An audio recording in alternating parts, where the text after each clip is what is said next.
नमस्कार, स्वागत है आपका जीके टीचर में। आज की इस वीडियो में हम देखेंगे आधुनिक इतिहास से एक टॉपिक जो नरमपंथी उदारवादी चरण से है। तो शुरू करते हैं और इसका पहला सवाल ये रहा, भारतीय राष्ट्रीय आंदोलन के 1885 से 1905 की अवधि को कहा जाता है ए उदारवादी चरण, बी उग्रवादी चरण, सी गांधी युग या डी इनमें से कोई नहीं।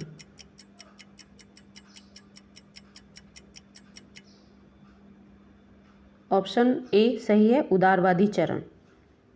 भारतीय इतिहास में वर्ष 1885 ईस्वी प्रसिद्ध है। ए भारतीय राष्ट्रीय कांग्रेस के पतन के कारण, बी भारतीय राष्ट्रीय कांग्रेस की स्थापना के कारण, सी प्लासी के युद्ध के कारण या डी बक्सर के युद्ध के कारण।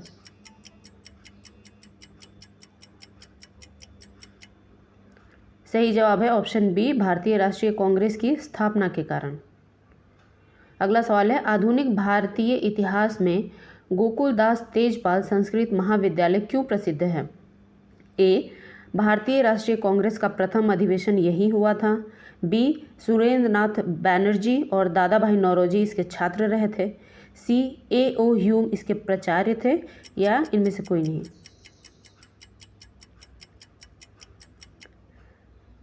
सही जवाब है ए, भारतीय राष्ट्रीय कांग्रेस का प्रथम अधिवेशन यही हुआ था। 1885 से 1905 के काल के भारतीय राष्ट्रीय आंदोलन में उदारवादी नेताओं का प्रभुत्व था। उनके आंदोलन का मुख्य ढंग क्या था?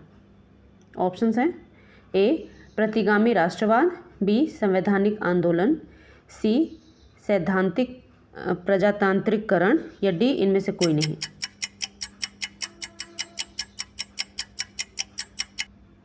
सही जवाब है ऑप्शन बी, संवैधानिक आंदोलन। आज का अगला सवाल है, भारतीय राष्ट्रीय कांग्रेस की पहली बैठक किस शहर में हुई थी? ए कलकत्ता, बी मुंबई, सी अहमदाबाद या डी इलाहाबाद।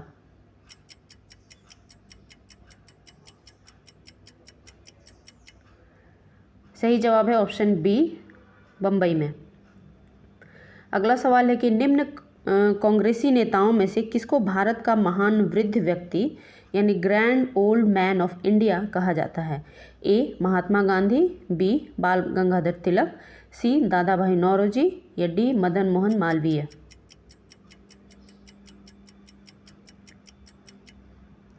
तो इसका जवाब होगा सी, दादा भाई नौरोजी को कहा जाता था। किस गवर्नर जनरल के कार्यकाल के दौरान भारतीय राष्ट्रीय कांग्रेस बनी थी? A Lord Ripon, B Lord William Bentinck, C Lord Dufferin या डी लॉर्ड कर्जन।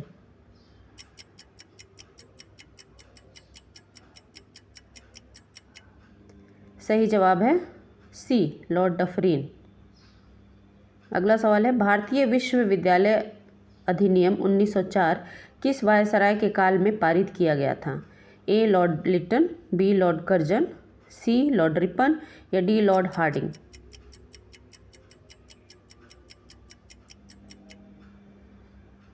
इसका जवाब है बी, लॉर्ड कर्जन।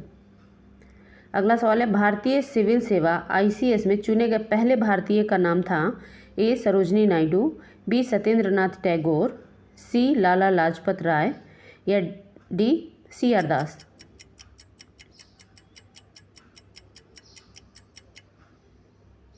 जवाब है Satyendra Nath Tagore, option B. Indian National Congress के स्थापक कौन थे? Womesh Chandra Banerjee, B Michael Hume, C A O. Hume या डी महात्मा गांधी। तो इंडियन नेशनल कांग्रेस के संस्थापक थे A O. Hume, option C. Hermit of Shimla किसे कहा जाता है?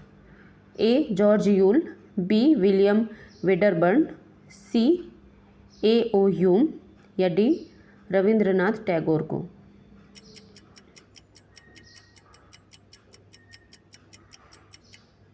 हर्मिट ऑफ शिमला कहा जाता है ए.ओ. ह्यूम को, ऑप्शन सी सही है। वह कौन सा प्रथम भारतीय था जो ब्रिटिश संसद के लिए निर्वाचित हुआ था?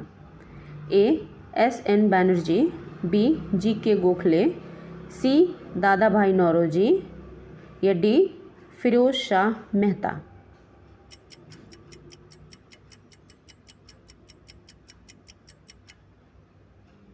जवाब होगा Dadabhai Naoroji, option C. A nation in the making नामक पुस्तक किसने लिखी? दीनबंधु मित्रा, बाल गंगाधर तिलक, सुरेंद्रनाथ बैनर्जी।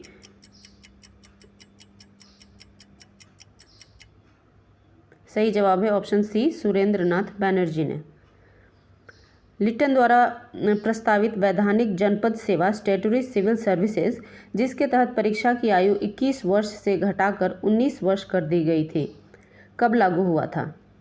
इसके ऑप्शंस हैं ए 1857 ईस्वी में, बी 1878 ईस्वी में, सी 1880 ईस्वी में या डी 1882 ईस्वी में।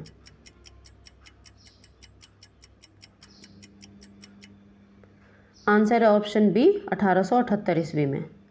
आज का अगला सवाल है, इल्बर्ट बिल विवाद किस वायसराय के कार्यकाल में उभरा था? ए रिपन, बी लिट्टन, सी डफरीन या डी नॉर्थब्रुक। इल्बर्ट बिल विवाद हुआ था लॉर्ड रिपन के कार्यकाल में, ऑप्शन ए। आज के वीडियो में इतना ही। Thank you for watching.